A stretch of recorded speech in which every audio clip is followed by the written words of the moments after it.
You're listening to Out of the Box, a place for marketers to get inspired, get going, and break out of the box.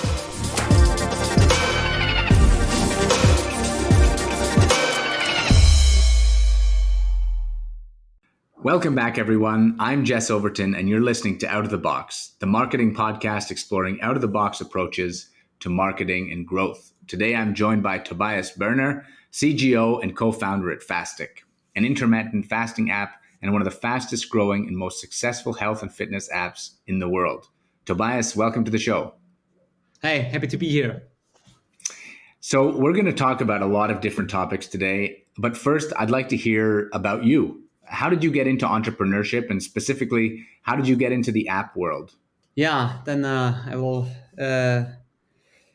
dive in my journey. It all started over 10 years ago. And back in the days, I worked as an economic advisor for local government. So like already 2007 starts my journey here.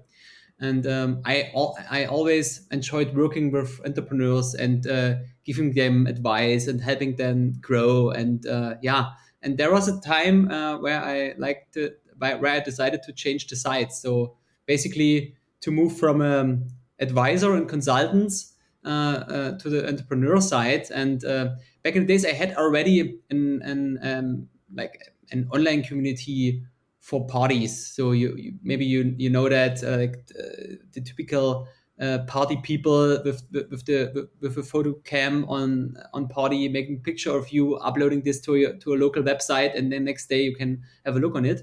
So this was basically my first project and my first connection with the internet and digital scene. And someday when the iPhone was invented and the App Store was more and more popular in Germany, I had the idea that it might be a very nice idea to have an additional features for our party community. And my first idea was to have like a kind of a radar to see who's close by on a party, and especially who's single, because this was obviously a big problem for the party people to know who's free and who's not free. This was basically the idea of the project, to have an party radar. And this was the first direction of LOVOO, basically. Our first company, our first dating app, 2011. And I talked to some friends of mine, and they also doing a very well local business at the time.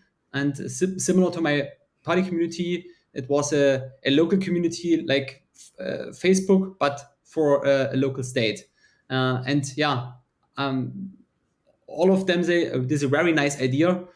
Since then, all of the co-founders are hooked and say, okay, this is a very nice direction. Let's go in this direction. Let's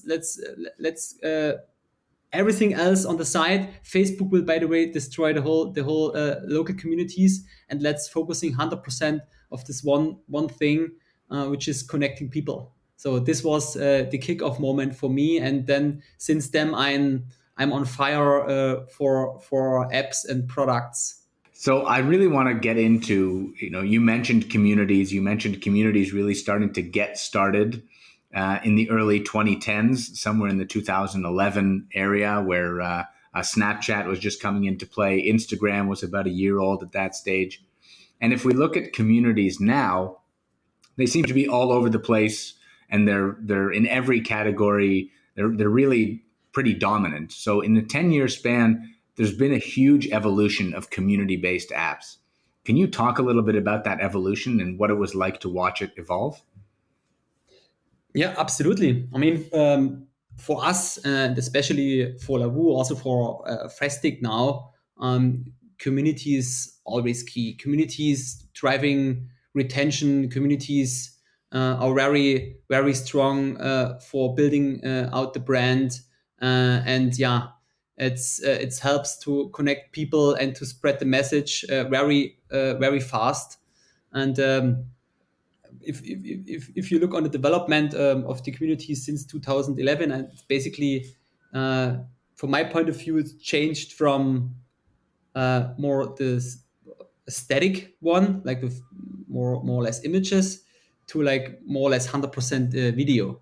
So if you look on the crazy growth of TikTok, for example, with the short video thing with a very strong algorithm. This is basically so interesting to see how strong communities can leverage growth. And I believe if the community is healthy, monetization will follow always. And So that's talk to me a little bit about that monetization will follow idea. How do you sort of transition from community into monetization? That's has more to do with also bring in new customers very quickly, and use the existing customer base as a multiplier. So, and understand this as a multiplier, that people on the platform are the rock stars, and that they can help to drive the brand and increase at the same time the organic share, which then leads to more loyal customers, and which, if you have an very nice user funnel in place, this helps definitely out with the monetization in that case. And at the same time, you can reduce your marketing efforts, which then is even better for like a healthy growth. So really, you're earning on the front end and on the back end, because you can reduce your marketing costs as well as increase the revenues to the Yeah, absolutely, to the absolutely. organization. Yeah. So I mean, I've thought a lot about communities with respect to games. So I've got a lot of friends that are very active in gaming communities, and I guess I wasn't really aware of communities being very present in apps beyond the gaming sphere. Can you talk a little bit about that? I mean, you're an expert in that field, right? At Fastik, you are by no means in gaming. How does that look for you guys? I mean, for me, it's definitely not the case that only gaming apps or companies can have a very good community. Every good brand needs a community, from my point of view. And the app community, as I told you, reduce the acquisition costs because you have more engagement. A community always drives engagement if you do it right. And you can also then very easy install like a referral program that your customers can invite you, for example, friends and family, and this also helps for the organic growth. And this is something what is not only interesting for game companies.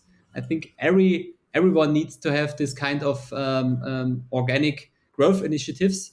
And we saw always, if the community is healthy, it leads to an increase in the customer lifetime value. So because you have less spends, and at the same time you acquired like for free loyal customers. But what you can learn from game publishers is, and this is what I'm always looking for, is like this kind of this gamification. So we understand the communities in this way, that we also try to install kind of rewards, competitions, so like achievement systems, feedbacks, all those kind of things. What you know from very successful games. It's like take out this successful journey and bring it in your context. So I think this is something what we always consider, and what brings then also a value for example, for language learning apps. So I'm a good example here. It's for me Duolingo. So they combine both worlds very well. Can you explain that a little bit? What do they do specifically that makes you say that they do that very well? Yeah, I mean, obviously, I'm right now. I'm heading to Spain, and I'm learning Spanish with Duolingo. I'm also a customer of them. So, and I'm also a big product fan, by the way. So what they are doing, they of course connect me with friends and family within the product. They inform me actively about the progress, what my contacts make. For example, 50-day streak. That means they learn 50 days in a row, or they have a special achievement. So which is very kind of a gamification model. And yeah, they also came up with this idea of the streak mechanism that you. It's very important for Duolingo customers that they have an active streak, which is also then leads to more a habit change for your mind. Like, can you see how well connected this is for habits, to gamification, to language learning, and yeah, anything else leads to a very, very big growth for Duolingo. And I also remember a talk from a leading employee at Duolingo that once they figure out that how they bring in the customers in a 7-day streak in a row, it was like the kick-off moment of the tremendous growth in active user base. So that was this kind of first 7 days journeys. And then I guess it becomes significantly more important than to sort of double down on that funnel, right? Because as soon as you understand what that point is where a user gets hooked, right? Yeah. You say it's 7-day streak, and then he's going to be a Duolingo user for life, or for a longer time than average, perhaps. Then it's really figuring out how to optimize that funnel.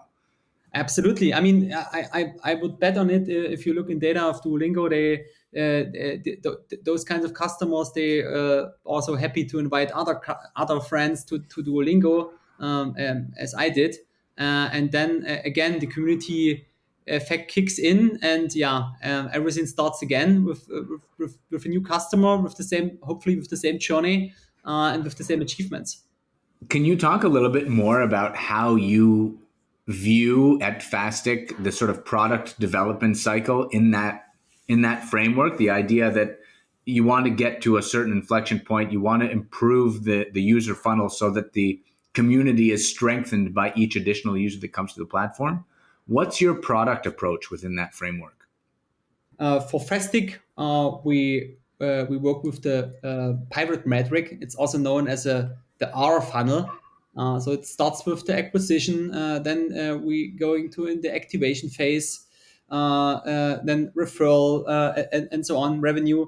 You just Google it and you will find a very nice framework for that.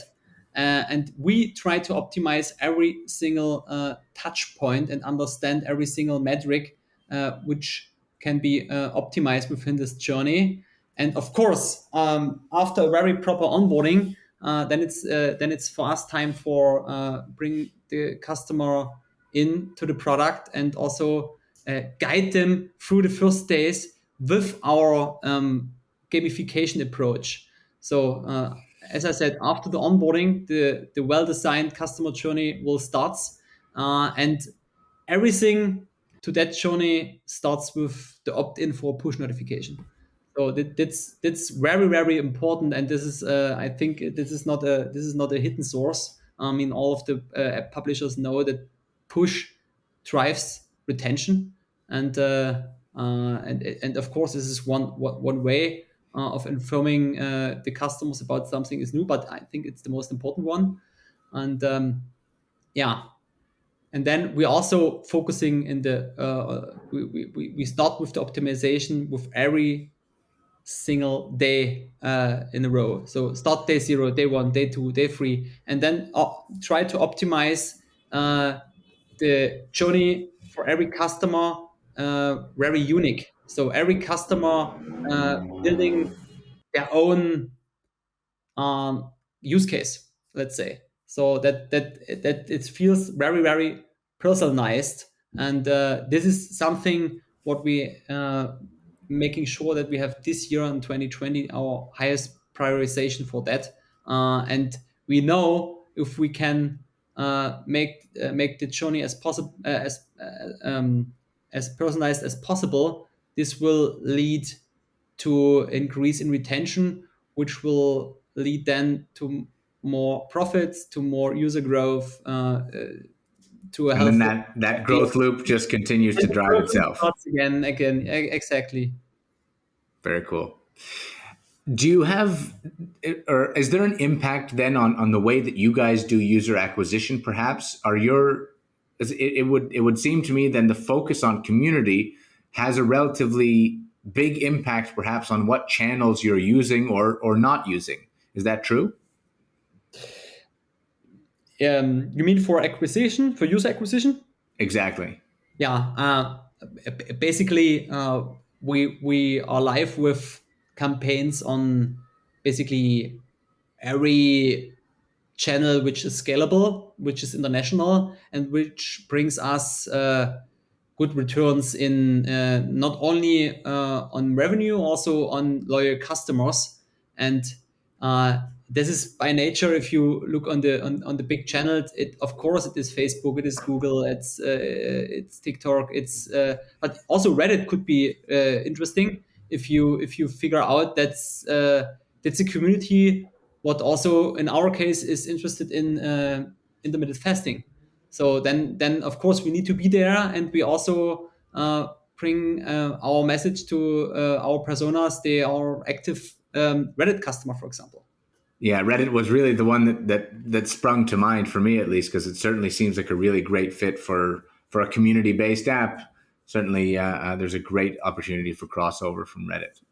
Also, what I can add to the community approach, I mean, for some apps, it's very tough to have a community on their own app. So, what also, from my point of view, it's also possible, and what's also a very strong focus was for Fastik, especially in the beginning, without any big efforts on an in-app community, was to have an active community on third-party places, like to focusing on a community on a Facebook group, for example, or to focusing on your own community on Instagram, so or on Discord. Everything else is also possible, and I think the important thing is to have a community. If it's not possible on the own project, on the own app, then it's definitely possible somewhere else.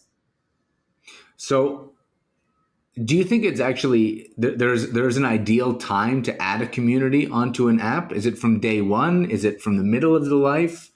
What are your thoughts on that?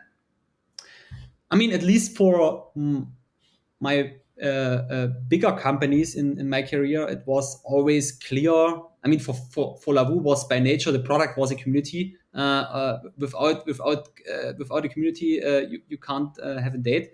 But for Fastik, for us was clear that we have an option that customers can share their experiences, and we break it down very easy, and we think it might be interesting. We're starting with a Facebook group, and at the same time, like on the day zero, we have in just in chat. I mean, of course, just chat is nothing for the future. And I mean, if you have hundreds of thousands of customers and you have a chat on within your product, I mean, you could imagine how fast the informations go through. But in the beginning of Fastic, it was so, oh wow, here is very active playground, and here are so many people. I mean, because everyone, for example, in German could enter a chat in German, in the German tab community, and this helps that people stay connected, and that they also can ask questions within the others. And from my point of view, it is never too late, but I would definitely put it in the beginning of every new brand, product, whatever. So for me, it's clear. I always try to bring it in the beginning of every new project.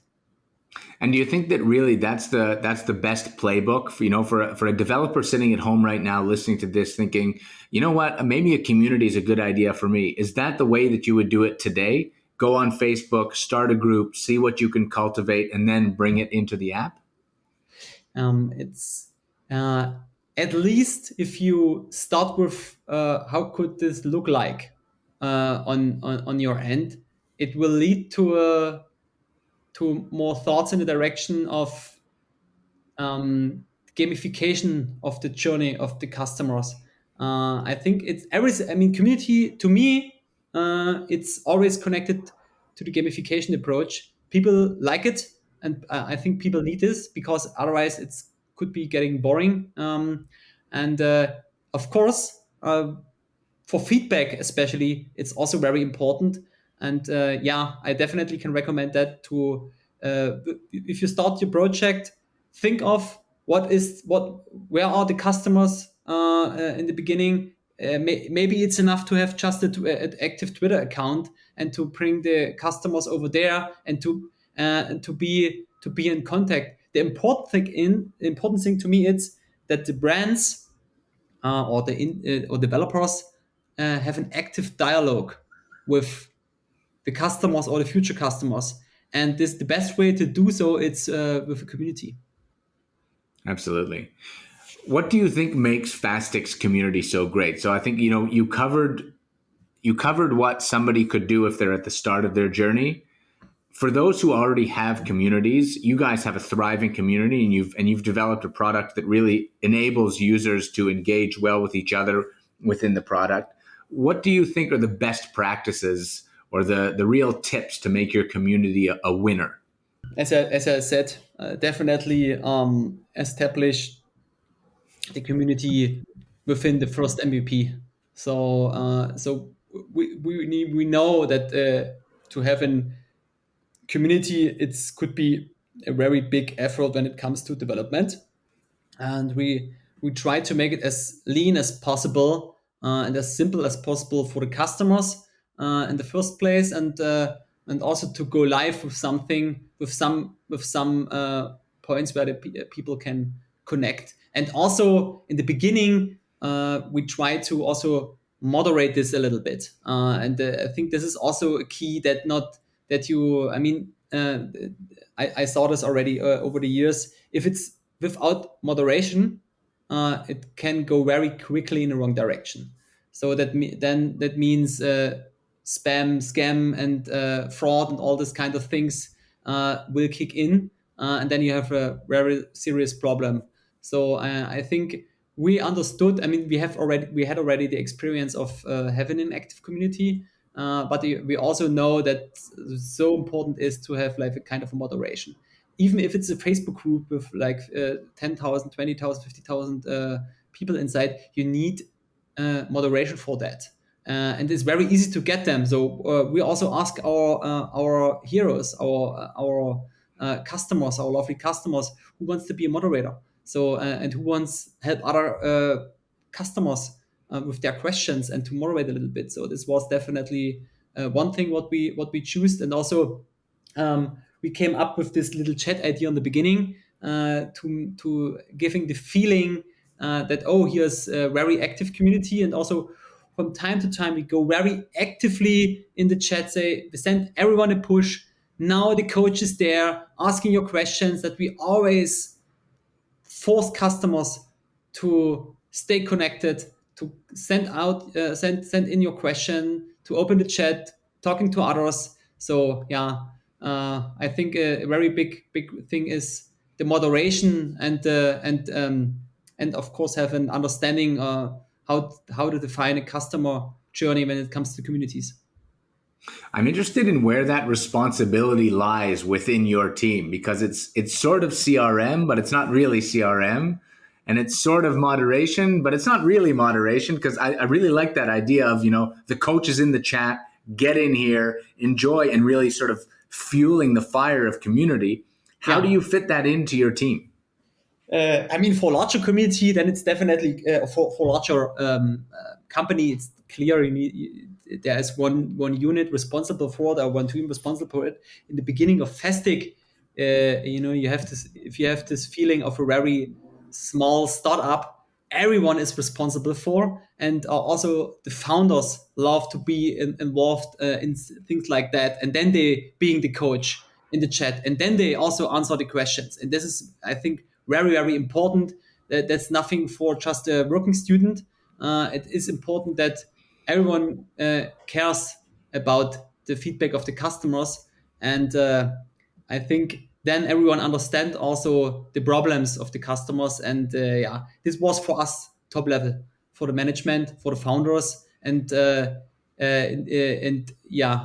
over time, of course, then it's getting more in a structured process. Then you have, like, for example, someone in the marketing team is responsible for moderating the Facebook groups, and someone else from the product team is responsible for the moderation in the in-app product. So, but in the beginning, it's definitely a thing what we was top of mind for all of the founders. I'm interested also to hear how much of your product sort of vision was also influenced by the fact that the founders were hands-on in the community. The whole product it's influenced by them. So because this is our 100% passion, and also I'm a very very big fan of intermittent fasting since we launched the product, and since my co-founders introduced this to me and giving me all the recommendations and all the insights about this healthy lifestyle. And I think then if you combine the like product love with this health insights and with this nutrition experts, then you have like the chance to have a very very fast and good impact on people's well-being on a daily basis. And yeah, people will love that. And I never seen such a strong customer feedback like at Fastik now, and very very high feedback and good ratings in the app stores. I think this has something to do because it works for people, and they can also feel the love of the founders within the whole journey of Fastik. Very cool. Very, very cool. Well, I think, Toby, we've gotten a huge amount of insight from you on how to build communities, on how to build products around communities. I'd like to end with the question that I ask all of my guests, and that's, what is the most out of the box or creative marketing that you've seen recently or have been a part of? Oh, yeah, good question. I saw so many different big campaigns and very special advertisings over the years. But now what I'm very dive into, and which caught my attention, it's the whole marketing of the NFT and crypto space, to be honest. And this is not to me, it's not out of the box, but it the funny thing is, reminds me like this whole web 3.0 thing reminds me a lot on the first days of the App Store. So I think this is interesting to see how also communities over there on Discord, etc., driving the growth for like NFT sales, and how this whole thing works now. And this is nothing new, but it's different from the, let's say, from a developing world in the app ecosystem. And this is for me old and new at the same time, and it's very interesting to follow this development. Often the combination of old and new is where some of the most interesting things lie. That's very cool, Toby. Thank you very, very much for coming on the show. It's been an absolute pleasure, and I've learned a lot. Thanks for having me. Bye-bye.